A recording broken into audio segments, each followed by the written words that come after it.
여러분 안녕하십니까? 정성산TV가 항상 여러분들에게 강조하고 있는 이 감사한 본질이 무엇이겠습니까? 저는 대한민국 국민이 된 것을 지금도 감사합니다. 또한 정성산TV를 보시는 우리 시청자분들, 대한민국 국민임을 감사하십시오.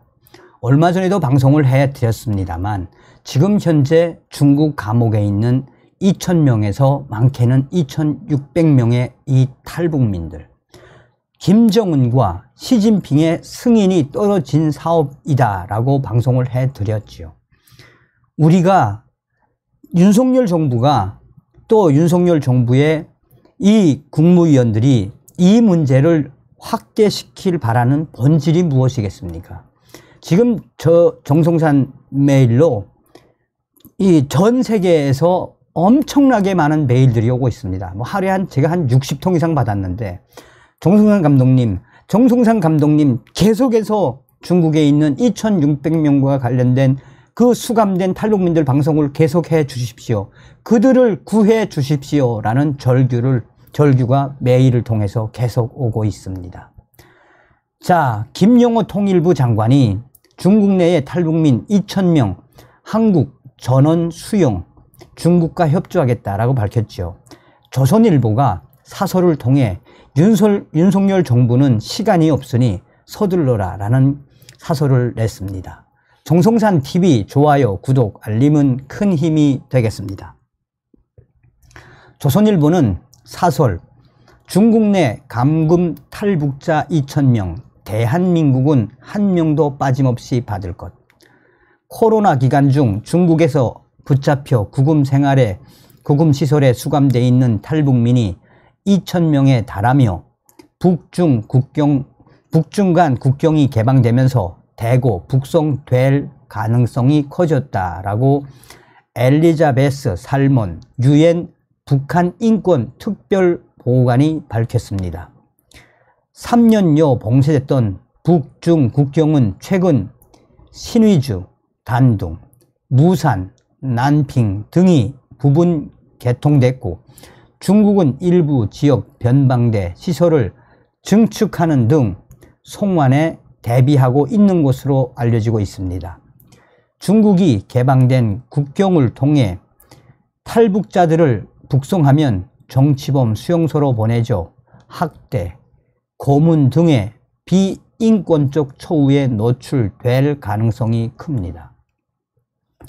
중국 당국은 그동안 탈북민을 난민이 아닌 불법 체류자로 간주해 단속하고 구금해 왔습니다. 하지만 탈북자들은 북한 당국의 정치, 경제적 핍박을 피해 탈출한 난민임이 틀림없습니다. 난민지위 국제협약은 고문, 박해받을 우려가 있는 것으로 강제 송환하는 것을 금지하고 있습니다. 중국은 난민지위 협약과 고문 방지 협약에 가입한 나라입니다. 탈북민 강제 송환은 이런 국제 인권 협약들을 어기는 일입니다. 문재인 정부는 김정은과 정상회담을 성사시키려고 북한 주민과 탈북민 인권을 철저히 외면해 왔습니다. 유엔 북한 인권 결의안에 4년 연속 불참했고, 북한 인권재단은 6년간 표류시켰습니다.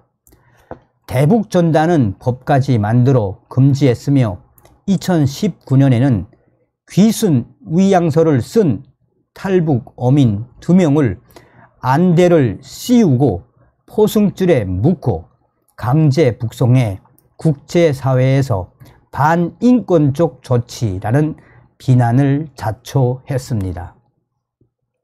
그 후 탈북자 수는 20분의 1로 급감을 했습니다.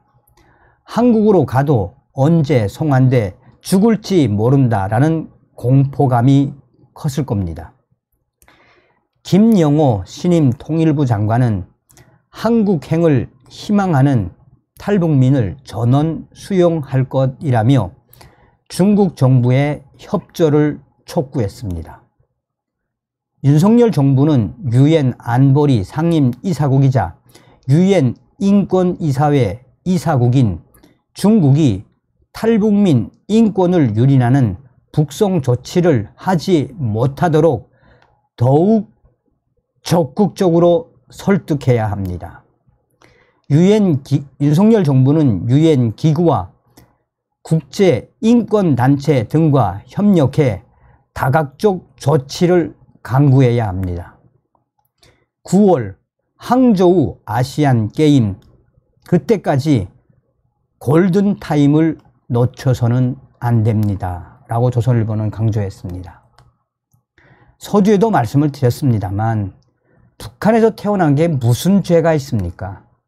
그러니 여러분들께서도 우리 윤석열 대통령과 윤석열 정부가 또 국제 정상들이 중국의 감옥에 있는 2,600명 정도의 탈북민들 강제 북송되지 않도록 여러분들의 기도와 성원을 부탁드리겠습니다. 다음 시간에 뵙겠습니다. 멸공.